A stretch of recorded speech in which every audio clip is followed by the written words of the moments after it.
하나님 말씀은 창세기 19장 12절에서 22절까지입니다. 창세기 19장 12절에서 22절까지입니다.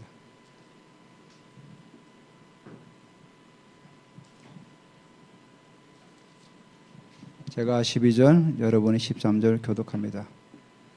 그 사람들이 롯에게 이르되 이외에 내게 속한 자가 또 있느냐? 내 사위나 자녀나 성중에 내게 속한 자들을 다 성 밖으로 이끌어내라.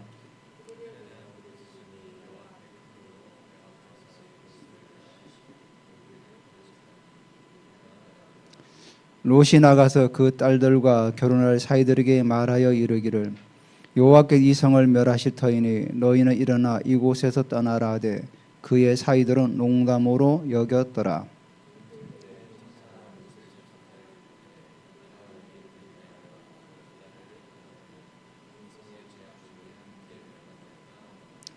그러나 롯이 지체함에 그 사람들이 롯의 손과 그 아내의 손과 두 딸의 손을 잡아 인도하여 성 밖에 두니 여호와께서 그에게 자비를 더하심이었더라.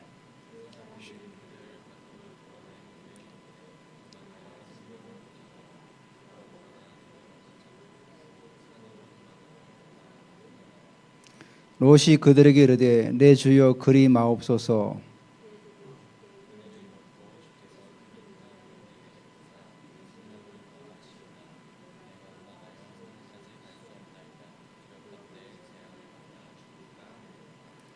보소서 저 성읍은 도망하게 가깝고 작기도 하오니 나를 그곳으로 도망하게 하소서.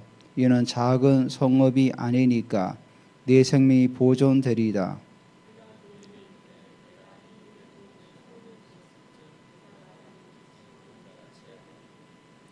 그리로 속히 도망하라. 내가 거기 이르기까지는 내가 아무 일도 행할 수 없노라 하였더라. 그러므로 그 성읍 이름을 소알이라 불렀더라. 아멘. 네, 오늘 하나님이 주신 생명을 통해서 우리 같이 한번 말씀을 나누기로 합니다. 제가 기도하는 가운데 하나님 오늘도 이 나라와 상황 속에서 우리가 어떻게 기도하고 말씀을 또 우리가 나눠야 될까요? 기도하는 가운데 사도행전에 보면은 어제 우리가 왕사 모임 나눌 때도 목사님이 그런 말씀을 하셨어요. 바울이 로마로 이제 압송되어 나가지 않습니까? 그 배를 타고 가는데 그 당시에 이제 그 지중해에는 겨울에는 보태 배를 운행을 안 해요. 왜냐하면 바람도 불고 이래서 주로 겨울에는 그 배가 운행을 하질 않아요. 그 전쟁도 겨울에는 쉬어요. 그 당시에는. 그래서 배를 떠나는데 겨울이 다가오니까 겨울을 지내야 되니까 작은 항구니까 그 여기서 지내지 말고 좀 더 큰 데 가서 지내자 이렇게 해요. 근데 바울이 이제 하나님께서 한산 가운데 주의 사자가 나타나 말씀하시죠. 떠나지 말고 여기서 겨울을 지내라. 왜냐하면은 만약에 떠나게 되면은 배와 사람의 굉장히 큰 타격이 임할 거다. 근데 그 당시에 백부장 율료라는 사람이 바울의 말보다 선장과 선주의 말을 더 믿더라 이렇게 말씀하고 있죠. 성경에 분명히. 우리가 이 시대를 바라보면서 사람들은 하나님의 어떤 사람들의 말보다는 세상의 논리와 세상의 방식을 더 많이 따라간다는 사실이죠. 우리 시대가 지금 나라를 바라보면 대통령을 바라보면 참 좀 이해 안 되는 부분이 많은데 많은 사람들이 그러죠. 뭐 70 몇 프로가 탄핵을 해야 된다는데 결국은 대통령이 탄핵이 됐어요. 근데 나중에 어떻게 되죠? 바울이 이런 얘기를 하죠. 그 풍랑 가운데서 유로굴라라는 강풍을 만나가지고 굉장히 어려움을 당하다가 한 섬에 이제 다다르게 되잖아요. 그때 바울이 이런 얘기를 하죠. 여러분 안심하라. 배하고 이런 것도 굉장히 파손됐지만 우리 생명은 하나님께서 주의 사대께서 내게 나타나셨는데 지켜주실 것이다. 안심하라 이렇게 말씀하죠.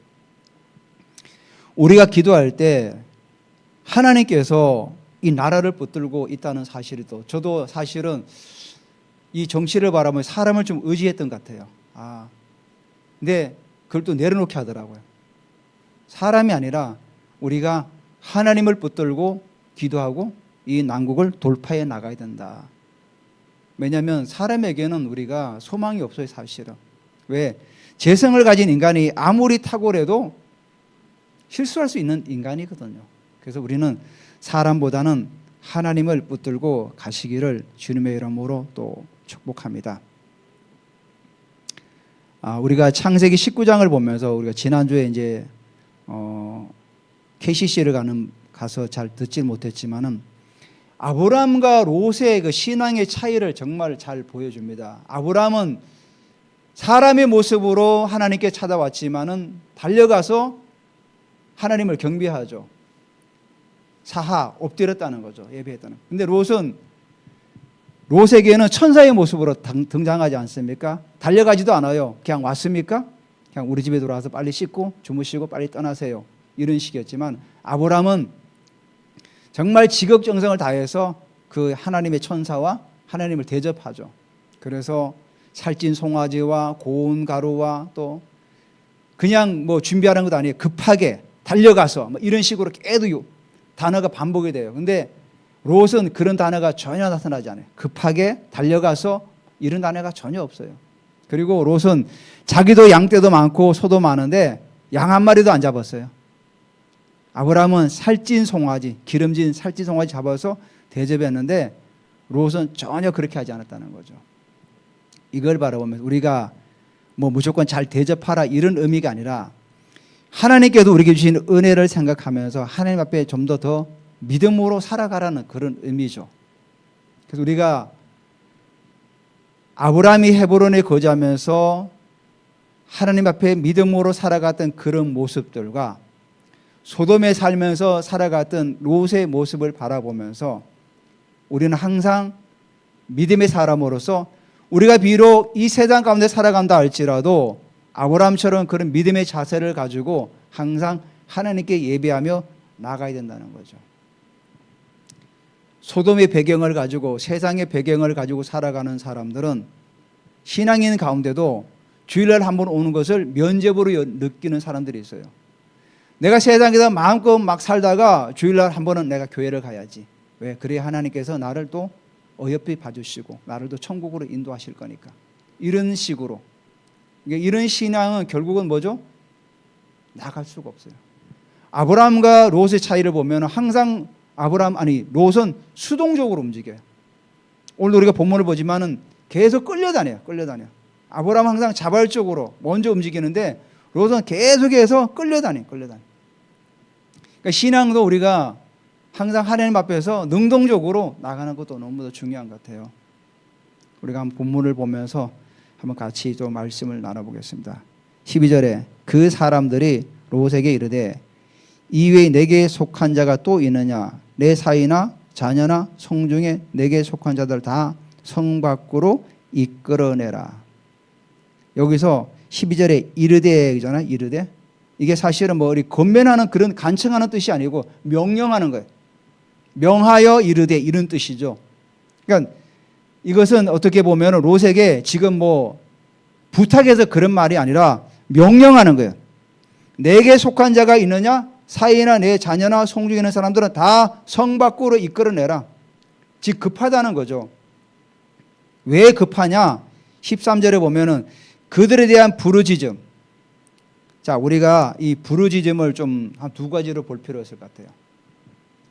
그들에 대한 부르짖음이 여호와께 크므로 그들에 대한 부르짖음이 여호와께 크다는 거죠. 이 부르짖음이 소돔에서 억압받는 자들이 하나님께 하소연 그런 부르짖음도 있을 수 있겠죠. 왜냐하면 소돔이 악하기 때문에 거기서 일하는 사람들이 정말 가난하고 어려운 사람들이 그 부자들이나 권력자들이 압제해가지고 그렇게 부르짖는 소리일 수도 있어요. 두 번째는 부르짖음은 죄를 짓는 소리. 그들이 먹고 마시면서 향락을 즐기면서 부르짖는 그 죄악의 소리들, 그 소리도 우리가 볼 수가 있어요. 최초의 살인자 가인이 들에서 자기 동생 아벨을 쳐 죽이죠. 그때 성경은 뭐라고 말씀하고 있습니까? 네 동생의 핏소리가 들렸다는 거죠. 그래서 하나님께서 가인에게 벌을 내리죠. 또 하나님께서 모세에게 시내산에 올라오라 그랬죠. 그래서 시내산에 40일 동안 주야로 금식하면서 하나님 말씀 받지 않습니까? 그때 이제 시종 여호수아와 함께 내려올 때 밑에서 무슨 소리가 들렸죠? 사람들이 소리가 들렸어요. 성경에 보니까 출애굽기 32장 17절 18절에 여호수아가 백성의 요란하는 소리를 듣고 모세에게 말하되 진중에서 싸우는 소리가 나나이다. 그러니까 모세가 뭐라고 하냐면은 모세가 이르되 이는 성전가도 아니요 패하여 부르짖는 소리도 아니라 내가 듣기에는 노래하는 소리로다. 뭐죠? 우상 앞에 절하고 거기서 먹고 마시며 노래하는 뭐죠? 향락의 소리죠. 부패의 소리. 지금 13절의 말씀이 바로 그 절이에요. 왜냐하면 소돔에서 구원받은 사람이 롯 가족에는 없어요. 롯과 아내와 두 딸밖에 없어요. 그러니까 그 당시에 그 소돔 안에서 압제당하는 사람들이 거의 없었다는 거죠. 이 부르짖음은 죄를 지어서 그들이 하나님 앞에서 그런 원성 소리를 말하는 거예요. 죄악을 짓고 먹고 마시고 즐기는 그 소리를 말하는 거예요.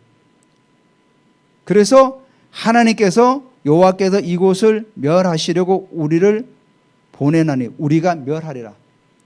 13절에도 나오죠. 이곳을 멸하시려고 우리를 보내셨나니 우리가 멸하리라. 멸한다는 말이 두 번 반복돼요.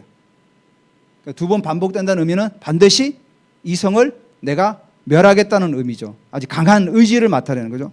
반드시 멸하겠다는 거예요. 그래서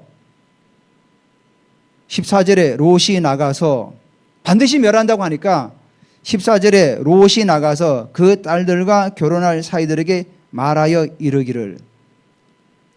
자, 여호와의 천사가 이곳을 내가 반드시 멸할 것이다. 하나님께서 그 원성 소리를 다 들었기 때문에 제약의 소리를 들었기 때문에 내가 반드시 멸할 거다.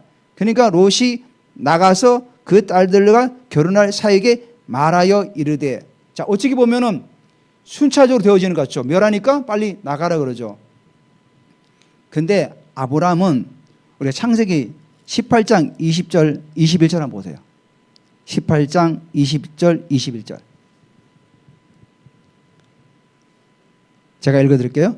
여호와께서 또 이르시되 소돔과 고모라에 대한 부르짖음이 크고 그 죄악이 심히 무거우니 이 내가 이제 내려가서 그 모든 행한 것이 과연 내게 들린 부르짖음과 같은지 그렇지 않은지 내가 보고 알려 하노라. 자, 그런 다음에 아브라함은 어떻게 했는지 아십니까? 자, 여기서 하나님께서 소돔을 멸하신다는 얘기가 나옵니까? 나오지 않아요. 그 죄악이 크고 무거우니까 내가 정말 그런지 본다고 말씀하셨어요. 그런데 아브라함은 23절부터 계속해서 중보기도를 해요. 의인 50이 있으면 하나님 멸하십니까? 아니다. 그러면 한 번 더 여쭙겠습니다. 45인 있으면 멸하실 겁니까? 이렇게 해서 10명까지 내려가요. 아브라함은 하나님께서 그곳을 내가 죄악을 있는지 보러 한다 그 얘기만 듣고 계속 중보 기도를 해요. 중보 기도를 하죠. 근데 롯은 어떻게 하죠? 우리가 반드시 멸한다고 그랬으면 어떻게 됩니까? 롯은 만약에 그곳에서 의인으로 믿음으로 살았다 그러면 롯이 어떻게 반응을 보여야 될까요? 회개부터 해야 되겠죠. 지금 당장 나가서 사의를 구하는 것이 아니라 주님, 제가 소돔 땅에 살았지만 하나님께서 나를 이곳에 보내가지고 이곳에 정말로 빛을 발하라고 보냈는데 그 빛을 발하지 못하고 주의 천사가 와서 멸한다고 하는데 정말로 제가 하나님 앞에 부끄럽습니다. 회개하고 자복해야 될 텐데 그러지 않았어요. 느헤미야서에 보면은 느헤미야가 2장 4절에 이런 얘기하죠. 예루살렘의 성문이 다 불타고 성벽이 다 무너지고 그건 이제 동생한테 듣죠. 하냐냐한테 듣고 너무나 가슴이 아파가지고 얼굴이 이게 수축해가지고 왕에게 술을 이제 따라드리는 술 간원장 아닙니까? 그 간원장 그 히브리어가 사르예요. 사르는 굉장히 높은 권위자예요. 요즘 우리도 보면은 이 대통령이 있고 국무총리가 있고 뭐 국회의장, 나라별로 국가 서열을 따지면은 대통령이 서열 1위고 2위가 뭐 국무총리 이러지 않습니까? 근데 여러분, 권력이라는 게 그 서열대로 있습니까? 그렇지가 않아요. 권력은 항상 가까이 있어요. 절대적인 권력자 제일 가까이 있는 사람이 제일 권력이 센 사람이에요. 그래서 뭐 예전에 뭐 문고리 3인방, 뭐 십상시 이런 얘기 나오는 게 권력자 주변에 제일 가까이 있는 사람이 권력이 제일 세다는 의미예요. 그러면은 느헤미야가 아닥사스다 왕의 수를 따르는 간원장이면 어떻겠습니까? 그 당시 최고의 권력자예요. 최고의 권력자예요. 왜? 왕하고 수시로 수를 따르면서 대화하는 사람이니까 엄청난 권력자예요. 그런 사람이 왕 앞에 지금 섰는데 얼굴이 수축해서 서 있는데 얼굴을 보니까 왕이 너 지금 왜 수축하였느냐? 뭐 쉽게 얘기하면 그러니까 뭔 할 말이 있느냐? 내게 얘기해라. 그러니까 느헤미야가 뭐라고 했냐면은 2장 4절에 왕이 내게 이를 때 그러면 내가 무엇을 원하느냐 하시기로 내가 곧 하늘의 하나님께 묵도하고 하늘의 하나님께 묵도하고 눈은 떠 있지만 잠시 기도한 거죠. 이게 중요한 거죠. 저도 사실은 살아가면서 내 생각대로 움직일 때가 많고 내 몸이 움직일 때가 많죠. 근데 우리가 어떤 일을 시작할 때 항상 하나님께 묻는 게 중요하죠. 왜 하나님께 느헤미야가 기도했죠? 묵도했죠? 하나님께서 원하시는 것을 내가 말하기를 원합니다. 이거죠. 왜냐하면 왕이 말하고 하니까 내가 그냥 말하면 내 심중에 있는 걸 말할 거 아닙니까? 근데 기도했다는 의미는 하나님 지금 제가 왕이 내게 뭐라고 요구하라고 하는데 뭘 말할까요? 하나님이 원하시는 걸 내가 말하기를 원합니다. 이 의미죠. 우리의 삶이 아브라함도 소돔을 멸한다는 얘기는 전혀 없었지만은 그 성을 위해서 기도하죠. 느헤미야도 정말 최고의 권력자지만은 하나님 앞에 기도하고 하나님이 원하신 걸 말하려고 얘기를 해요. 롯은 전혀 그렇지 않았다는 거죠. 롯은 어떡합니까? 그 말 듣자마자 당장 내 딸과 결혼할 사위부터 구해야 되겠다. 당연하지. 물론 당연합니다. 근데 이 얘기가 나왔을 때 어떻게 됩니까? 기도해야 되겠죠. 하나님께도 원하신 걸 내가 하기를 원합니다. 그래서 사위 데리러 가요. 이제 결혼할 사위를 데리러. 그래서 롯이 나가서 그 딸들과 결혼할 사위들에게 말하여 이르기를 여호와께서 이 성을 멸하실 터이니 너희는 일어나 이곳에서 떠나라 하되 그 사위들은 농담으로 여겼더라. 떠나라는 의미는 같이 가자는 거죠. 근데 사위들이 뭐라고 그랬죠? 농담으로 여겼더라. 이게 농담으로 이 의미가 비웃었다는 거예요. 비웃었다는 거예요. 노아가 그 120년 가까이 방주를 짓지 않습니까? 그때 사람들이 노아를 비웃듯이 그렇게 비웃은 거예요. 왜? 방주 지을 때 사람들이 그러지 않습니까? 산 꼭대기에다가 배를 짓고 있으니까, 방주를 짓고 있으니까 사람들이 다 노아가 뭘 잘못 먹었구나, 뭐 이상하구나 비웃은 거죠. 근데 노아는 그 방주를 지었어요. 자, 근데 노아와 노아의 아내와 그 아들들은 어떻게 했죠? 아버지 말을 순종했다는 거죠. 농담으로 여기지 않았어요. 하나님께서 내게 방주를 지으시라고 한다. 그러니까 우리가 방주를 짓자. 그럴 때 아들들이 어떻게 했습니까? 아버지 이상한 소리 하지 마십시오. 지금 이 산에다 무슨 배를 짓습니까? 이렇게 말할 수도 있지 않습니까? 근데 그 아들들은 노아의 말에 순종했다는 거죠. 아내도 순종하고. 그 말은 뭐죠? 노아가 하나님 앞에서 의인으로 살았기 때문에 가능했던 거죠. 마찬가지로 아브라함이 갈대 우르를 떠나서 하란에 도착해서 잠시 살다가 다시 떠나지 않습니까? 그때 그 아내에게 떠납시다. 자기 조카 롯에게도 야 우리가 떠나자.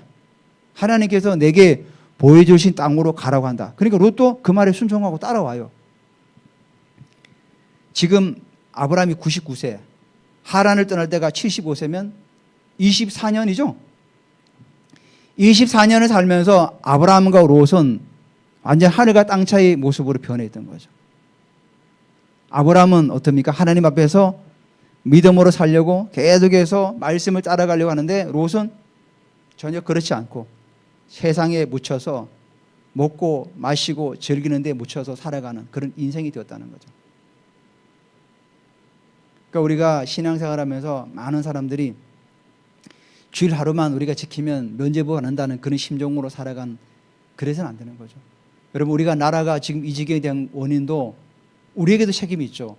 나라와 민족을 위해 기도하지 못하고 세우신 대통령을 위해서 기도하지 못한 것도 우리가 해결해야 될 부분입니다. 그냥 대통령이 세워지면 그냥 끝나는 것이 아니라 그 대통령을 위해서 우리가 기도를 많이 해야죠. 정치를 잘 할 수 있도록. 특히 대한민국은 이 주술의 영이 굉장히 강하지 않습니까? 한국 땅에 무당이 50만, 60만이 있다고 그래요. 선거철만 되면 무당집이 문전성시를 이룬대요. 내가 당선됩니까? 떨어집니까? 어디를 나가야, 지역구를 나가야 당선이 됩니까?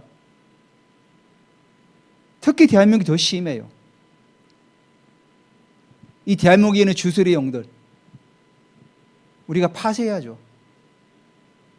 하나님께서 우리에게 주시는 권세가 있지 않습니까? 우리에게 또 하나님 주신 그 예언의 은사를 통해 가지고 우리가 바른 길을 이끌어 갈 수 있도록, 그래서 이런 은사들이 너무 중요한 거죠. 고린도서 12장에 뭐라고, 아니 2장에 뭐라고 합니까? 2장 12절에 성령 하나님은 하나님의 깊은 것까지도 통달하신다. 또 하나님은 아브라함에게 뭐라고 말씀하셨죠?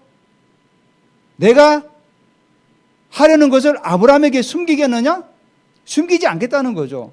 또 요한복음에서는 뭐라고 말씀하죠? 이제부터 너희를 종이라 하지 않겠다. 이제부터 너희는 내가 친구라고 말하겠다. 아버지 하나님께 하려는 것을 내가 너희에게 다 말하겠다는 거죠. 요한복음 그 16장에도 뭐라고 하고 있죠? 14장이죠. 성령 하나님은 우리에게 뭐라고 말씀하죠? 다 알려주신다고 그랬어요. 26절, 27절에. 생각나게 하시고 가르치신다고 그랬잖아요. 그래서 우리가 이런 상황 가운데 하나님 우리에게 말씀해 주십시오. 또 어떤 그런 또 순간의 선택이 올 때 하나님께 묻는 거죠. 느헤미야처럼 하늘의 하나님께 묵도하고, 하나님께서 원하시는 것을 내가 말하기를 원합니다.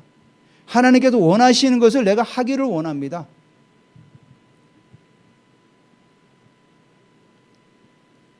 그러니까 롯이 소돔에 살았지만은 영향력을 발휘하지 못했던 거죠. 자기가 사위 될 사람이란 이미 만나지 않았겠습니까? 여러분 만났겠죠. 딸이랑 결혼할 사람이면 머리 우리가 인사하는 거 있지 않습니까? 그런 식으로 다 했을 건데, 이 사위 될 사람들은 롯의 말을 듣질 않아요. 농담으로 여기 비웃었다는 거죠. 그만큼 롯이 소돔성에서 살아가는 데 있어서 그 말에 권위가 없었다는 거죠.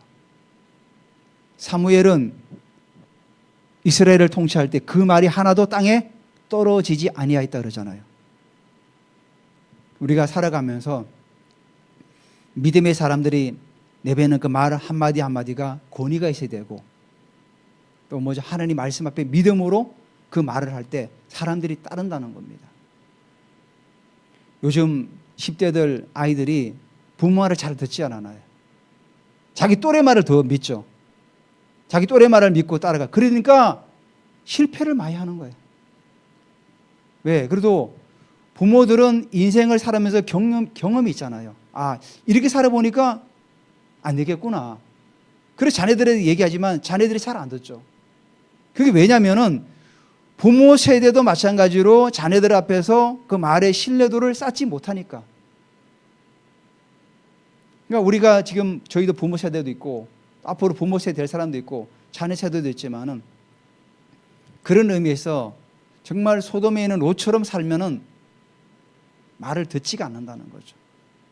아브라함처럼 헤브론에서 믿음의 단을 쌓고 하나님과 친밀한 관계 속에서 계속 들어가니까 사람들이 그의 말을 듣고 그를 따르듯이 우리가 그렇게 살아갈 때 사람들이 우리 말을 따른다는 겁니다.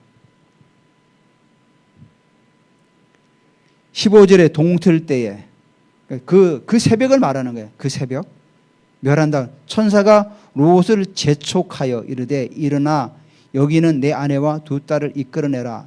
이 성의 제약 중에 함께 멸망할까 하노라. 15절에도 보십시오. 천사가 롯을 재촉해요. 빨리 떠나라, 일어나라. 근데 왜 롯이 왜 이렇게 지체를 하죠? 멸한다고 했으면 빨리 떠나야 될 거 아닙니까? 근데 아브라함과 롯이 떠날 때, 헤어질 때 어떻게 헤어졌습니까? 제가 말씀드렸지? 서로 양떼가 많아가지고 헤어진 거예요. 자, 이 성을 멸한다고 하니까 롯이 어떡합니까? 두고 갈 게 너무 많은 거예요. 양떼와 소떼와 자기가 지금까지 이룬 그 재산과 이걸 놔두고 가려니까 쉽게 발걸음을 옮기지 못하는 거예요. 그러니까 계속 지체하는 거예요. 이걸 어떻게 두고 갈까? 이번에 시리아의 그 알 아사드 정부가 무너졌죠. 그래서 반군이 그 대통령 궁을 이제 점령해가지고 보니까 고급차 페라리가 뭐 20몇 대인가 있고 뭐 하여튼 그 어리어리한 게 많더래요. 그 알사드가 도망가면서 다 가지고 갔습니까? 다 못 가지고 갔어요. 다 놔두고 갔어요. 자기 홀로 몸만 그냥 비행기 타고 러시아로 도망갔어요. 지금 마찬가지 롯도 이걸 놔두고 가려니까 아쉬운 거예요. 아까운 거죠. 그래서 16절에 뭐라죠? 그러나 롯이 지체하며 또 지체하고 있다는 거죠.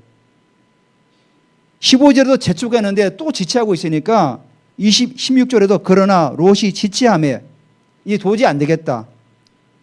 그 사람들이 천사를 말하는 거죠. 롯의 손과 그 아내의 손과 두 딸의 손을 잡아 인도하여 성 밖에 두니 도저히 이분들은 말로 해서는 안 되니까 천사가 손을 잡고 끌어낸 거예요. 끌어낸 거. 야차라 그래, 야차. 붙잡아가지고 강제로 끌어냈다는 그런 의미예요. 그러니까 항상 롯은 수동적이에요, 수동적. 뭔가 이렇게 뭐죠? 끌려다니는 거. 코에 깨어가지고 억지로 하는 거죠, 억지로. 마지못해 하는 거죠. 하나님 앞에 예배하는 것도 뭐 하는 것도 항상 억지로 하는 거예요. 끌려다니는 인생이죠. 두니 여호와께서 그에게 자비를 더하심이라.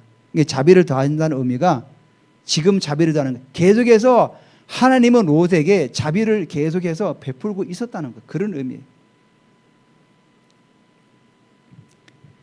그래서 그 사람들이 17절에 그들을 밖으로 이끌어낸 후에 이르되 도망하여 생명을 보존하라. 자, 제일 중요한 건 뭐냐면은 생명을 보존하기 위해 도망하라는 거예요, 지금요. 생명을 보존하기 위해서. 그러면서 조건을 걸었어요. 첫 번째가 뭐죠? 돌아보거나, 두 번째 들에 머물지 말고, 세 번째 산으로 도망하라. 그 17절에 첫 번째가 뭐죠? 생명을 보존하는 데 있어서 첫 번째 조건이 뭐냐? 돌아보거나 돌아보지 말라는 거예요.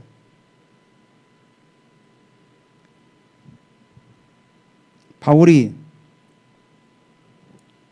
빌립보 3장 13절 14절에 이렇게 얘기했어요. 형제들아, 나는 아직 자본줄로 여기지 아니하고 오직 한 일, 즉 뒤에 있는 것을 잊어버리고 앞에 있는 것을 잡으려고 표들을 향하여 그리스도 예수 안에서 하나님이 위에서 부르신 부름의 상을 위하여 달려가노라. 바울이 얼마나 많은 전도를 하고 얼마나 많은 사람들을 살렸습니까? 교회를 세우고. 근데 뭐라고 하죠? 나는 뒤에 있는 거 다 잊어버리고 지금까지 내가 했던 거 다 잊어버리고 앞에 있는 것을 잡으려고 표들을 향해 달려간대. 그래서 천사가 뒤를 돌아보지 말라. 너 그 양떼, 재산 다 그거 돌아보지 말고 그냥 계속해서 앞을 전진해 가라. 남겨둔 재산 보지 말라는 거예요. 빨리 뒤로 가라. 이제부터는 180도로 새로운 인생을 살아라는 거예요. 소돔에 젖어서 세상 중심적인 그런 사고방식을 이제 벗어버리고 돌아보지 말고 전진해라. 전진해 나가라는 거예요. 두 번째 뭐라고 하죠? 들에 머물지 마라. 맞죠? 들에 머물지 말라. 이 들이 어떤 들입니까? 목축업을 하는 사람은 들이 정말로 좋아요. 아브라함과 롯이 헤어질 때 롯이 바라봤던 들이 어디입니까? 소알 들편. 에덴 동산 같았고 애국과 같았더라 그랬어요. 물이 풍부하고. 너무 좋은 거죠. 근데 거기에 머물지 말라는 거예요. 그 의미는 뭐죠? 너가 지금까지 살아왔던 그 삶의 방식을 벗어버리라는 거예요. 이제는 너 예전에 정말 그 세상 중심적인 사고방식들을 벗어버리고 이제는 나가는 거예요. 돌아보지 말고 재산에 미련 두지 말고 들에 머물지 마라. 들에. 지금의 사고방식에서 벗어나서 이제 가라. 세 번째는 뭐죠? 산으로 도망하라. 물론 이게 문자적으로도 공간적으로 산으로 가는 건 맞아요. 워낙 이 하나님께서 내리는 어떤 재앙이 크기 때문에. 근데 산으로라는 의미가 영적 의미도 있어요. 항상 믿음의 사람들이 어려움을 당할 때 어디로 가라 그러죠? 올라가라 그러죠. 산으로 가라 그러죠. 모세도 시내산에 올라가죠. 엘리야도 그 아합 왕이 죽인다고 이세벨이 죽인다고 하니 어디로 갔죠? 시내산으로 갔죠. 항상 올라가는 거죠. 그러니까 산에 도망간다는 의미는 하나님과 더 가까이 친밀함으로 나아가라는 거죠. 물론 산이 공간적으로 도망하기엔 좋은 장소죠. 재앙이 떨어졌을 때. 하지만 영적인 의미에서는 하나님과 더 친밀함으로 나아가라. 너가 이제 세상에서 늘 먹고 살고 막 거기에만 빠져 살지 말고 이제는 하나님과 더 친밀함으로 나아가라. 그런 의미를 우리에게 말씀하는 거죠. 그래서 멸망함을 면하라. 멸망함을 면하라. 그래서 18절에 롯이 또 이렇게 대답해요. 롯이 그들에게 이르되 내 주여 그리 마옵소서. 참 롯 보면은 이게 우리 모습 같아요. 구원을 받았지만은 선택 사항이 너무 많아. 조건이 너무 많아. 구원은 받았지만은 뭡니까? 요구 조건이 너무 많아. 나더러 그렇게 하지 말라는 거예요. 지금 롯은. 구원 받았지만은 내게도 말할 기회를 달라는 거예요. 19절에 주의 종이 주께 은혜를 입었고 주께서 큰 인자로 내게 베푸사 내 생명을 구원하여 싸우나 내가 도망하여 산에까지 갈 수 없나이다. 자, 목축업자가 산에 가면은 살 수 있을까요? 덜이 있어야 풀을 먹이고 꼴을 먹여야 이 양떼나 소떼가 잘 자라는데 산에 가라니까 나보고 어떻게 하라는 거야? 이거 뭐 죽으라는 건가? 구원받아도 조건이 많아요. 그러니까 어떻게 보면은 하나님께도 구원해 줬지만은 계속해서 나의 조건을 따지는 거죠. 선택 사형을 계속 따지는 거지. 말은 그렇죠. 도망가야 산에까지 갈 수 없나이다. 근데 나중에 롯이 어디로 갑니까? 산으로 가요. 두려워가지고 결국은 30절에 나오죠. 19장 30절에 롯이 소알에 거주하기를 두려워하여 두 딸과 함께 소알에서 나와 산에 올라가 거주하되. 결국은 산에 올라가요. 결국은. 근데 여기서는 산에 못 가겠다는 겁니다. 지금 20절에 보소서 저 성읍은 도망하게 가깝고 작기도 하오니 나를 그곳으로 도망하게 하소서. 이는 작은 성읍이 아니니까 내 생명이 보존되리다. 롯이 스스로 저기는 작은 성읍입니다. 저기는 작습니다. 작은 걸 굉장히 강조해요. 두 번 얘기 나오죠. 그러니까 그곳에 좀 보내달라. 왜냐? 그곳에 보내야만이 내가 먹고 살 수 있겠다. 구원은 받았는데 내가 이제 먹고 살아야 되니까 제발 저쪽으로 좀 보내주십시오. 산은 안 됩니다. 그래서 롯이 뭐라 합니까? 작다는 의미를 계속 두 번 강조해요. 그 소알이라는 의미가 작다는 거예요. 왜냐하면 롯의 믿음이 바로 작은 거예요. 나를 산으로 가면 나는 도저히 하나님이 나에게 역사하지 못할 거야. 왜? 산은 물도 없고 뭐 양을 먹고 이 소떼를 먹이기에는 너무나 힘든 곳이기 때문에 그래도 조그마한 저 성읍에 가야 하나님께서 좀 일하셔가지고 내가 살 수 있을 거다. 그렇게 생각하는 거죠. 그러니까 롯은 항상 하나님을 자기의 생각에 가둬두고 하나님을 믿는 사람이에요. 우리가 하나님을 믿는데 내 생각 속에 가두지 말라는 거죠. 하나님은 천지를 창조하신 분. 물론 우리가 잊어버릴 때가 많죠. 항상 급할 때는 내 생각이 먼저 나오고 내 지식이 먼저 나올 때가 있지 않습니까? 그렇지만 하나님께서 천지를 창조하신 하나님 걸 잊지 말라는 거죠. 그래서 21절에 그가 그에게 이르되, 천사가 이제 말하는 거죠. 내가 이 일에도 내 소원을 들었은즉 내가 말하는 그 성읍을 멸하지 아니하리라. 22절에 그리로 속히 도망하라. 내가 거기 이르기까지는 내가 아무 일도 행할 수 없노라 하였더라. 그러므로 그 성읍 이름을 소알이라 불렀더라. 소알은 각주에 보니까 작다 이런 의미 갖고 있죠. 그러니까 결국은 결론은 뭡니까? 롯의 믿음은 작았다 이거예요. 우리가 오늘 이거 보면서 하나님께 주신 생명이 있잖아요. 이 생명을 우리가 잘 보존해야 돼요. 이 생명을 함부로 사용하지 말라는 거예요. 이 하나님께 주신 생명을 잘 보존하기 위해서는 뒤를 돌아보지 말고 덜에 머물지 말고 산으로 올라가라는 거예요. 세 가지 의미를 아시죠? 뒤를 돌아. 항상 뒤에 미련을 두지 말라는 거예요. 그리고 덜에 머물지 말라. 내 삶의 모든 어떤 그런 시스템을 날마다 바꿔나가라는 거예요. 그리고 하나님과 더 친밀함으로 나아가라. 영원한 생명. 하나님께 주신 생명을 보존하기 위해서 우리가 이렇게 살아갈 때 다른 사람들에게 영향력을 끼칠 수 있다는 거죠. 소돔에 있던 롯은 전혀 사람들에게 자기 영향력을 끼칠 수가 없었어요. 물론 소돔에서 돈은 많이 벌었겠죠. 좋은 들판이 있었으니까 양떼도 많고 가축도 많아서 돈은 많이 벌었지만 소돔 사람들에게는 롯은 전혀 영향력을 끼치지 못하는 사람으로 살았다는 거죠. 가장 가까운 자기 사이들 사람들한테도 비웃음을 당하는 그런 삶을 살았다는 거예요. 그래서 오늘 우리가 이 말씀을 기억하면서 우리가 하나님 앞에서 우리의 생명을 잘 보존해서 건져 올려서 시간을 아끼고 잘 세워서 믿음으로 살아가시기를 주님의 이름으로 축원드립니다.